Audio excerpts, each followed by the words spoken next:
tale for Halloween. Babette and Antone were the children of a very poor woodcutter. They lived in a little cottage on the side of a steep mountain, and the mountain looked upon a great forest. Now though their father toiled in this forest from dawn until dusk, he could earn but little. Wood in that region was plentiful, and woodcutters were numerous. Their mother made fine laces, which Antone carried to the market to sell, but in spite of all their efforts, the poor parents seldom could give their children more than bread and broth to eat. Often indeed the broth was lacking if the woodcutter found no hare in the traps he set. Babette and Antone, however, were happy little children, and never thought of their poverty. But it worried the woodcutter that Antone was 10 years old, and had not yet gone to school. Antone's mother taught him to read and write, that the other boys and girls would not be too far beyond him, and Antone studied his lessons diligently. Often as he sat doing his sums on the hearthstone with a bit of charcoal for a pencil, his mother would sigh sadly. Antone did not like his mother to be sad, so he always laughed to cheer her. "Never fear, mother," he would say. "Soon I shall send myself to school. My vegetable patch does finely. Then, when I am a great scholar, you shall be poor no longer. My father shall have a team of oxen, and you a fine satin gown. Babette shall have a dozen real dollies instead of the turnip dollies she now rocks in her dolly cradle." "Ah, Antone, my son," his mother would answer with a sigh, "unless you make your fortune as a maker of toys, I fear you will have no fortune at all. Your fingers are as clever as a wizard's even now, and though you are past 10, we cannot spare you to go to school." It was true, as she said. Antone made boats from bits of cedar wood, and when he had fitted them with sails, you could not tell them from any that had come out of a shop. He carved a doll's cradle from a pine knot, and for a dolly painted the white face of a turnip until one would think it was the face of some fair maiden. So blue were its turnip dolly eyes, and so pink were her cheeks. Her hair of golden corn silk fell in such waves, and her robe of young cabbage leaves was so green and beautiful. Then, as often as this turnip dolly faded and began to shrivel, Antone made another, which Babette declared was always more beautiful than the one before. Babette had never been to the village, and therefore knew nothing of real dollies.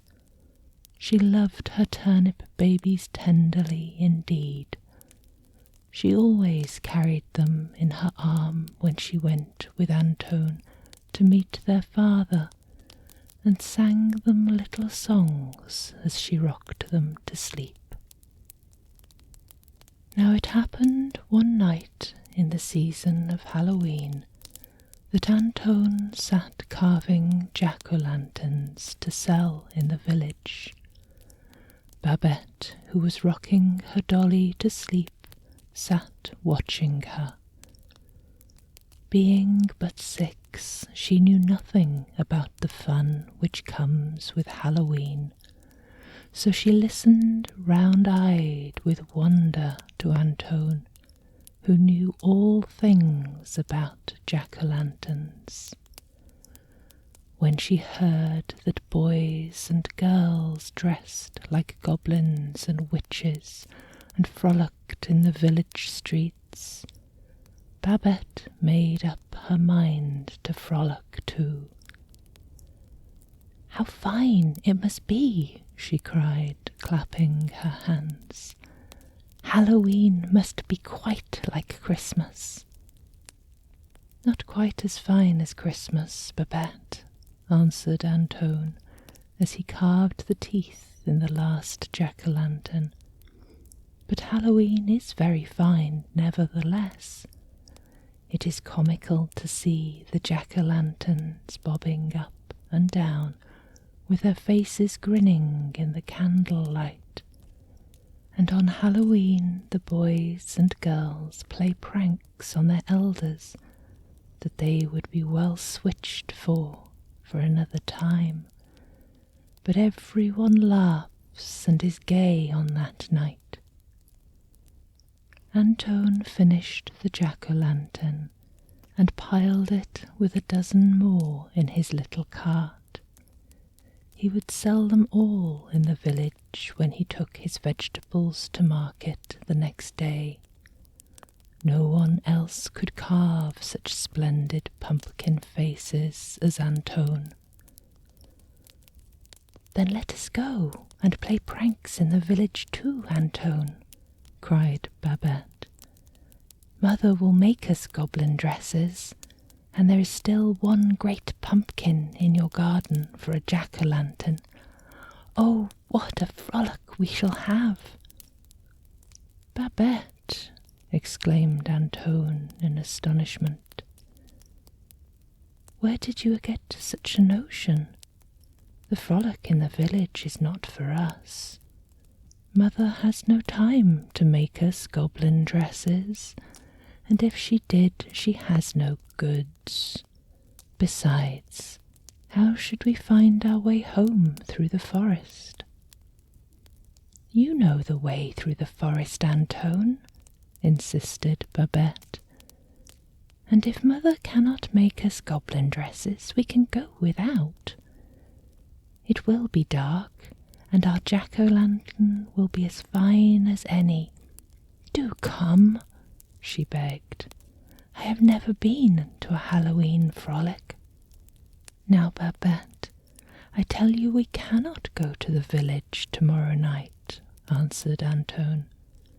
"I could not find my way home through the forest after dark, and we would both be lost. Be a good girl and do not tease any more."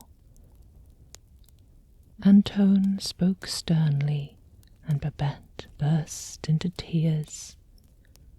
She was very fond of her own way, and when she could not have it, sometimes she was a very naughty little girl.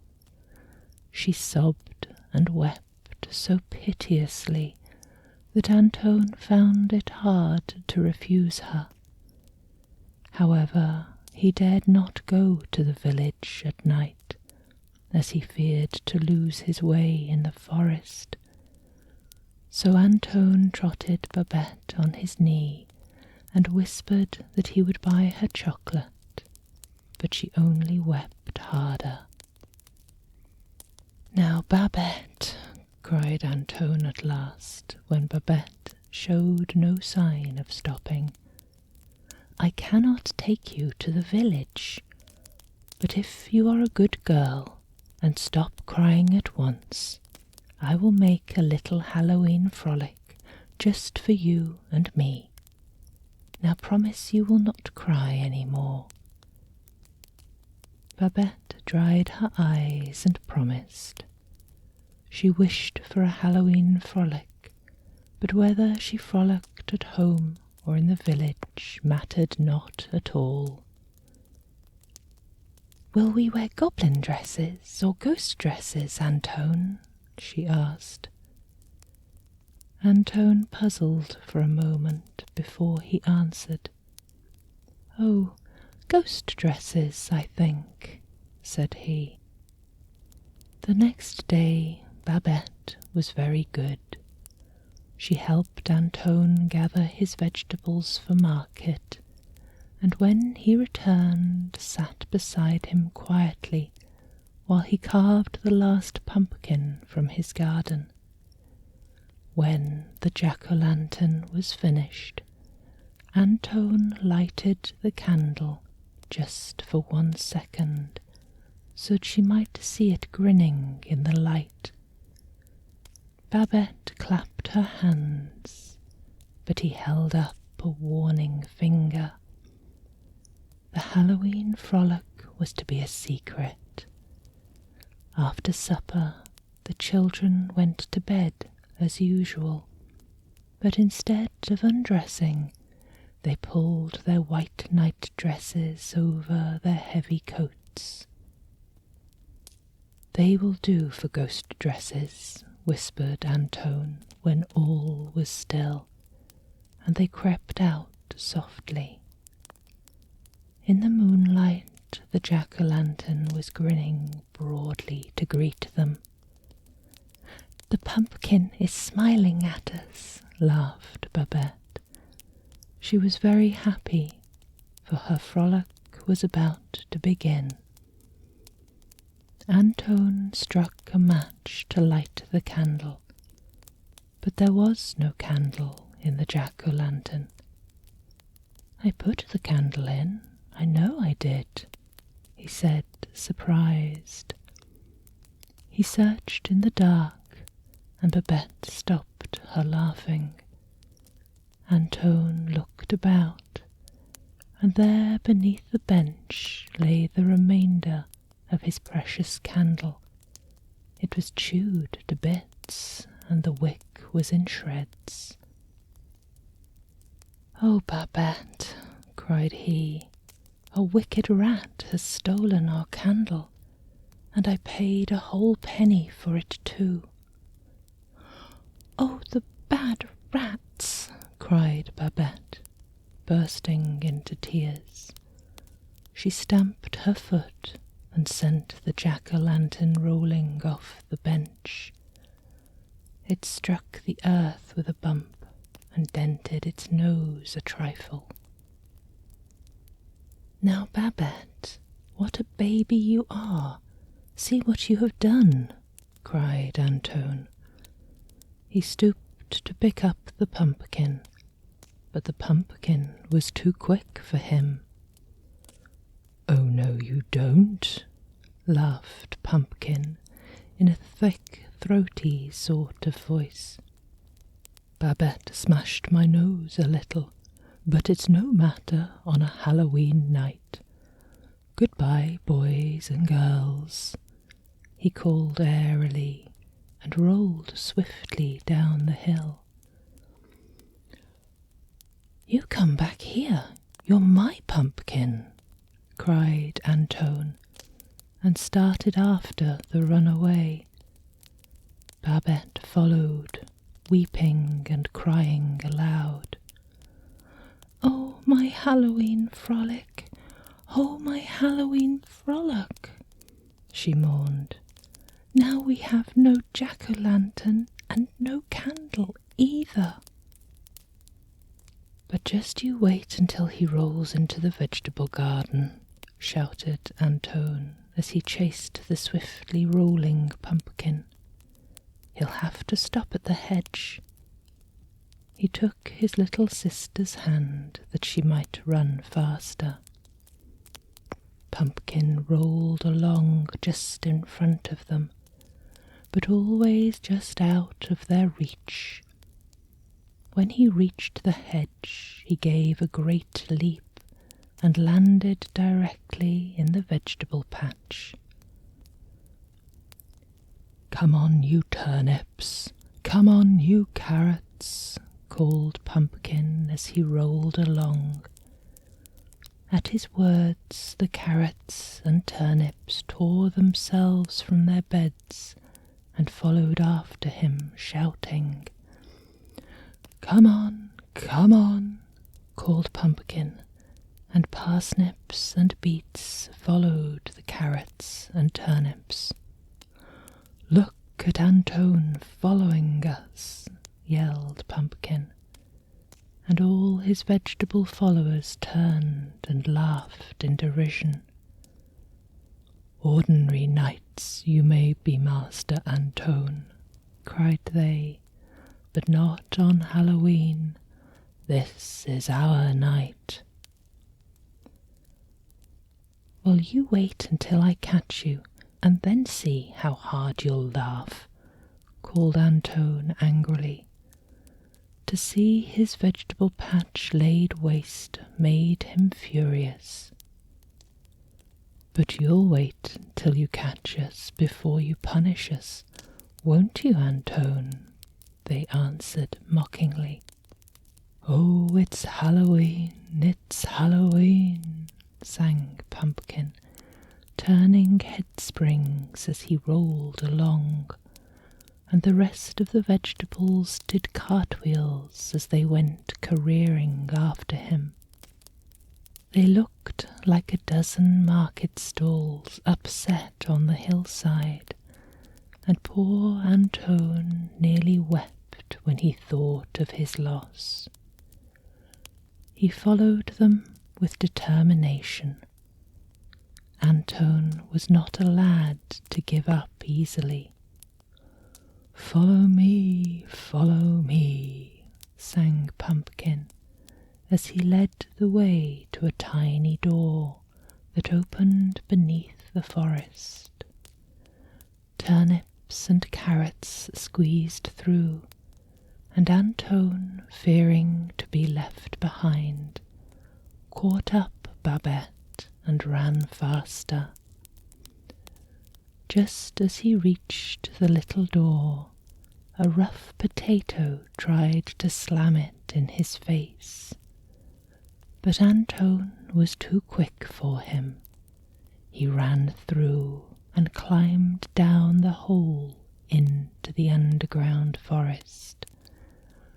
There he continued the chase, but the ground here was springy and elastic, and with each step Antone began to gain on the vegetables. Babette's fatigue left her, and she shook herself free of Antone's hand. "We'll catch up to them," declared Antone as they ran along. Even as he spoke, Potato stubbed his toe, and Babette caught him. She held him firmly, although he squirmed and he tried his best to get free. "Help! Help!" bawled Potato when he saw he was a prisoner. "Oh, Pumpkin, wait for me!" he cried, the tears streaming from every one of his eyes, and he looked truly sad. At his cries, Pumpkin turned around, and all the vegetables followed their leader. "Come now, Antone," began Pumpkin in a persuasive voice. "You might let us have one night off, you know. Halloween is our night." Somewhere on his run, Pumpkin had picked up 2 twigs, and on these he now balanced himself rather unsteadily, and thrust his leaves in the place where his pockets would have been if he had had pockets. He looked so very jolly, and his grin was so very broad, that Antone was inclined to give up the prisoner. But just then he thought of the ruined vegetable garden and grew angry again. "It is all very well for you to be polite, Pumpkin, and try to beg off your friend," said Antone. "But this is the very fellow that tried to slam the door in my face not 2 seconds ago." "Oh, Antone," cried Potato, "that's wrong. It was 3 seconds ago, as true as I live.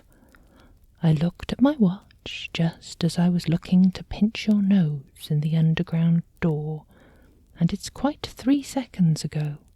Maybe it's 4. "Oh, hush up," cried Pumpkin.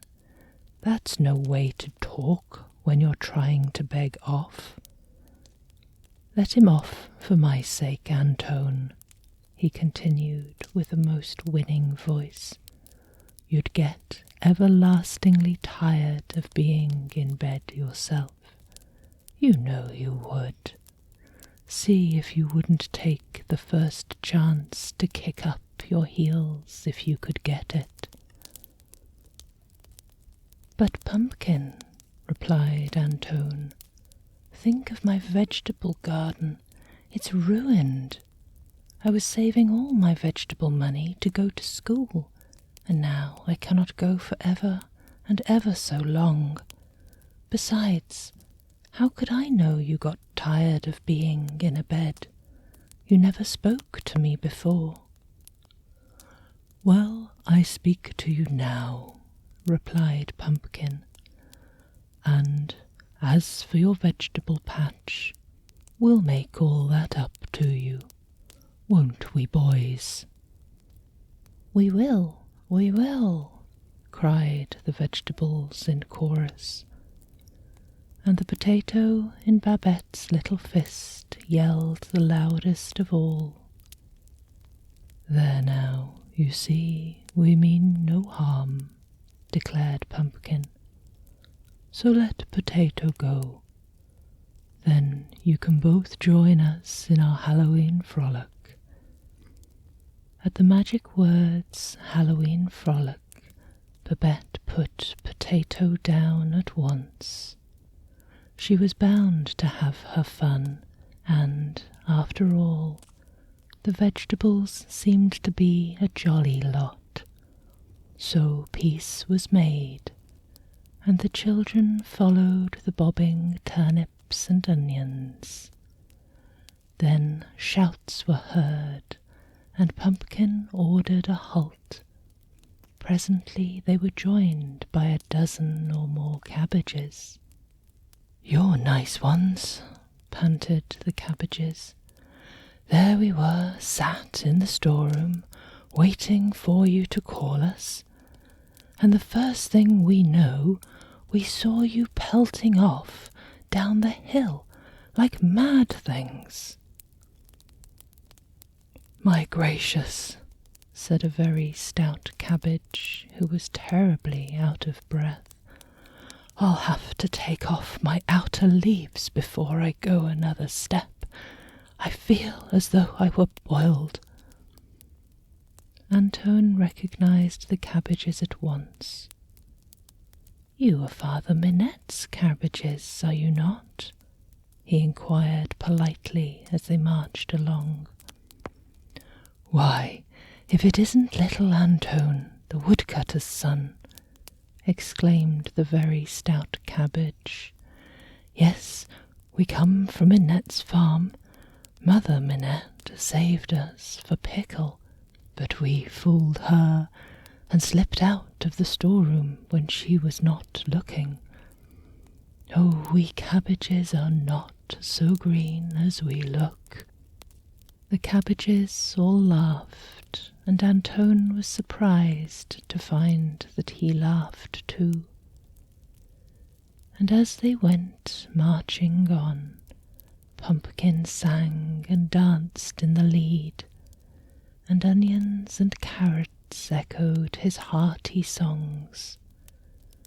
Presently great black cats with shining yellow eyes stepped from behind the trees, and each cat was soon joined by its mistress, who was no other than a real witch in a tall peaked hat and carrying a broomstick. The Cabbages, who were a friendly lot, introduced Antone and Babette to these witches, and the witches seemed pleased to meet the children. "They do not seem to be wicked witches, do they, Antone?" whispered Babette. "Oh, my dear," replied a witch who overheard, "we are not a bit wicked on Halloween, you know. Any other night I would probably do you a mischief. It is my nature, you know." She reached in her bag and handed Babette a peppermint. Babette, who was very fond of peppermint, ate it up in all haste. "You shouldn't do that, my dear," reproved the witch. "It's seldom witches give peppermints, and when they do, the peppermints should be treasured. Here is another to keep in your pocket, and then you will never be without a peppermint when you want one." She handed Babette another. Babette curtsied so prettily that the witch was charmed and took her to ride on her broomstick. It was the gayest company one could ever imagine as they all marched along. Every vegetable was singing a different Halloween song in a different key, and they all had voices that sang out of tune by nature. Babette, her little white nightdress flying in the breeze, was riding on the witch's broomstick and singing loudly as the rest. When they reached the dancing floor, it was lighted with millions and millions of glowworms, and an orchestra of 10,000 frogs hummed lively tunes in their throats. Pumpkin seized a handful of glowworms and put them in his head. Then, with his features all aglow, he cried out, "Ready for the dance!" Instead of taking partners, the vegetables just plunged onto the dance floor and began to jump about like mad. If they fell down, they did not jump up at once, but rolled around the floor most good-naturedly. They looked so like vegetables boiling about in a great soup kettle that Antone thought he should die of laughter. The witches took their brooms and began a sort of ladies' change figure while they chased their cats around the edge of the circle.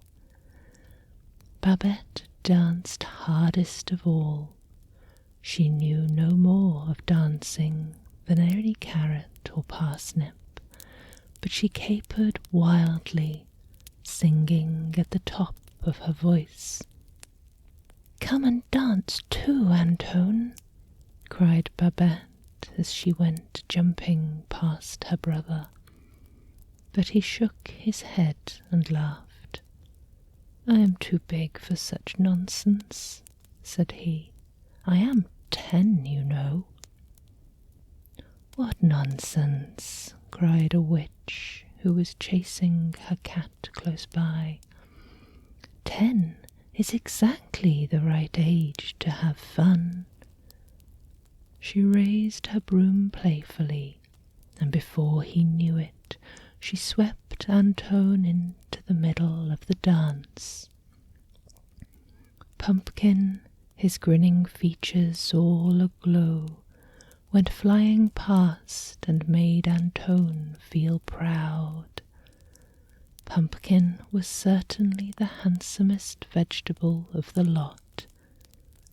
As the night grew later, the frogs hummed faster, but hum as fast as they would, they could not keep up with the frisky vegetables. Beets and cauliflowers continued to bob up and down like mad. Cabbages from Minette's farm lost leaf after leaf. Carrots and onions grew battered from too much tumbling about, and the merry din of song and laughter grew louder and louder. "Let's play blindman's buff," called Antone. "I'll be it and show you how to play." He tied the handkerchief over his eyes, and the witches and their cats went darting hither and thither. The vegetables were so pleased with this new game that they would play nothing else.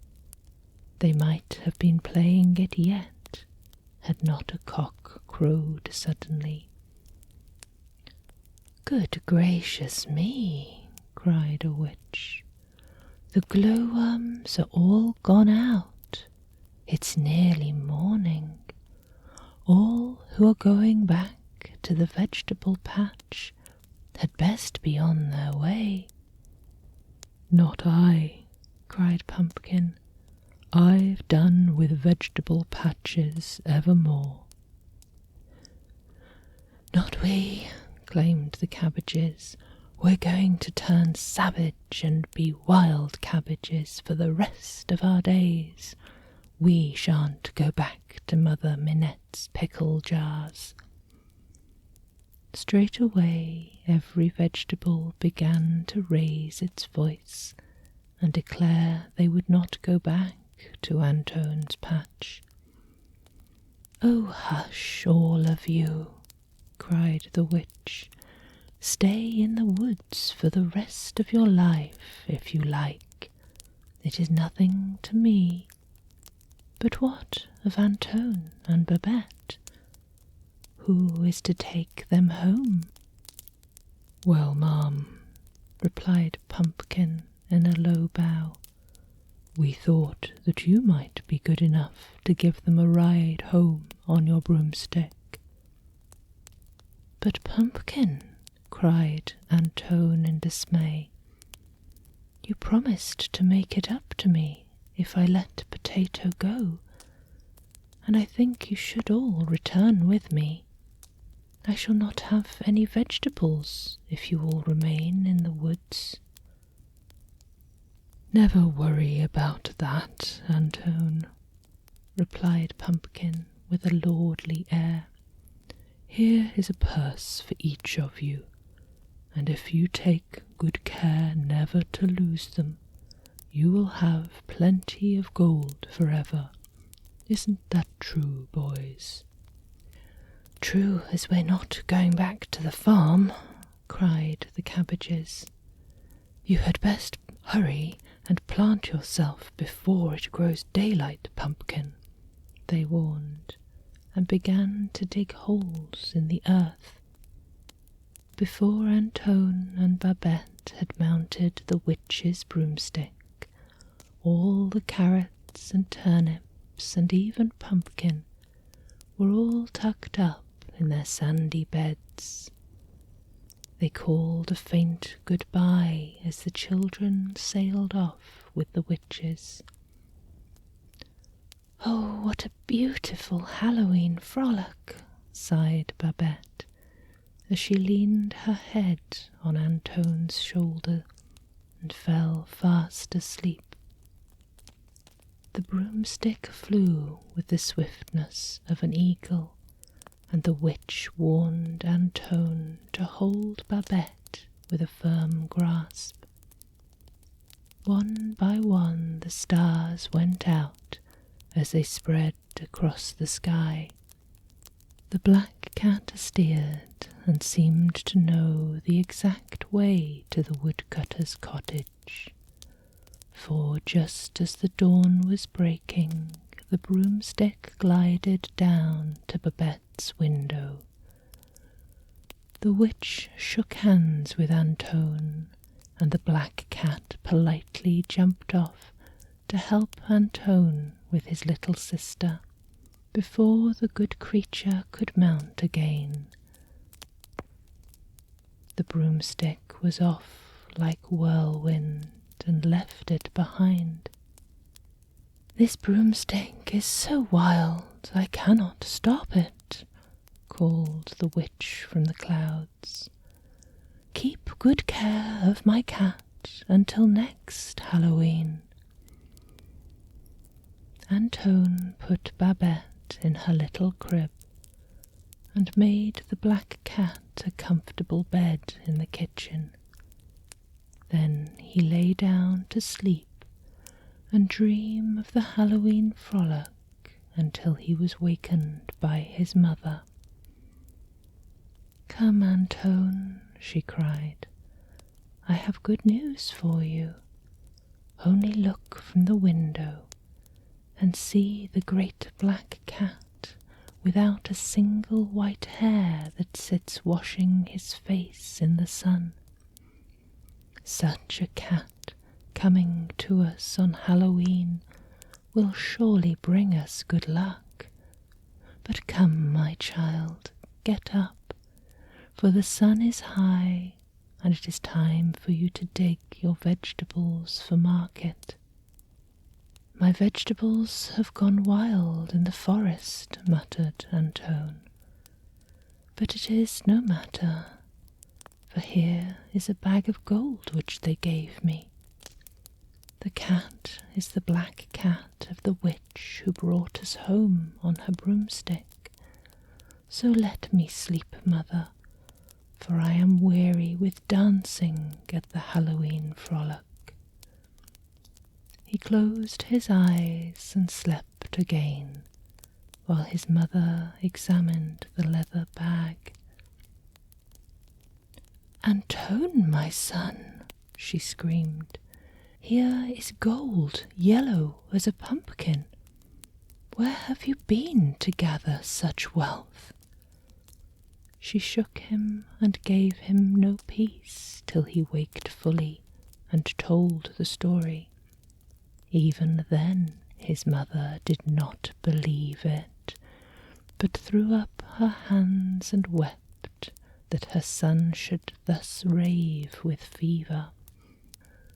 The woodcutter and Babette came running to see what had happened, and at the sight of the second bag of gold the poor woman grew calmer. Babette showed the peppermint which the witch had given her. "To receive a peppermint from a witch is surely a mark of great favour," she said, and began to laugh through her tears. "I thought I was dreaming, or that Antone raved with fever, for never in my life had I seen so much gold. It's like the fairies to bless the children of the poor," said the woodcutter. "Now Antone will go to school, and mother will have a handsome dress and shawl." "And is it not as I said?" cried his wife. "A black cat coming on Halloween would bring us good luck, and here is the luck already." It would have been hard to find a happier family than the woodcutters as they set out for the village that day. When it was told that the woodcutter was looking for a pair of oxen, some folk laughed outright.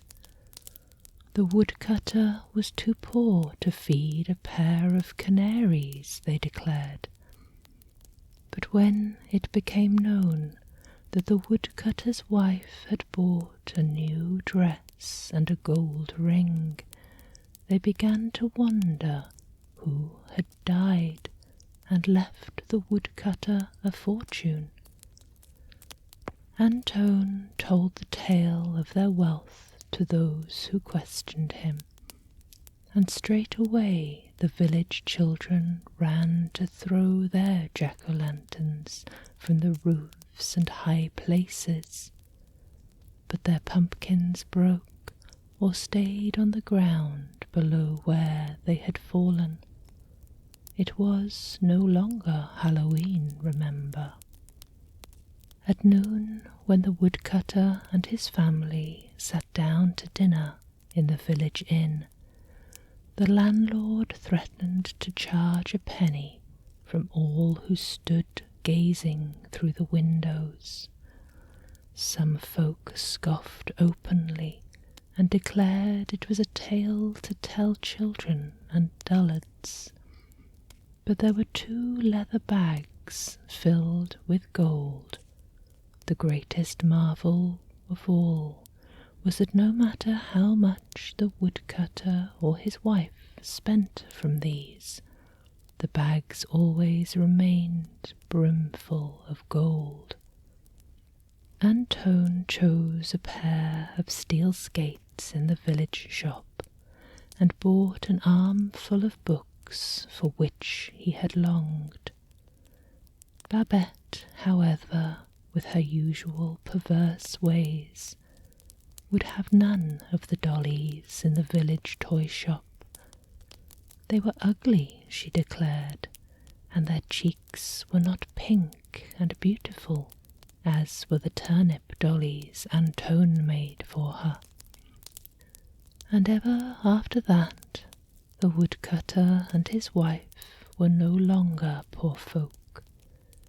They had white bread and even butter every day of their lives, and on Sundays and holidays they had roasted fowl for their dinner. Antone went to school, and Babette had an embroidered frock, for which she was the envy of every child in the village. Their mother no longer sighed as she went about her household tasks, and neither did she strain her eyes making fine laces for market. Instead, she rode proudly on the seat of her husband's ox-cart when he delivered wood in the village. Sometimes she even drank tea with the mayor's wife. Visitors from far and near went to see the famous spot where Antone's vegetables all ran away one Halloween night. And to this day there lives not a man who can make grow on that land cabbages or turnips or other vegetable, although in a spot in the forest not far off, cabbages and pumpkins and all such vegetables grow wild. Each year, as regularly as Halloween came to mark the harvest time, Antone and Babette mounted the broomstick with the witch and rode off to the Halloween frolic. There they always found Pumpkin, grown rounder and jollier than the year before, and they always rode home across the sky just as dawn was breaking. The black cat became so fond of Babette that it never again joined its rightful mistress, but remained with the woodcutter and his family, and brought them good luck for the rest of their days. Peaceful slumbers. Sleep sweet.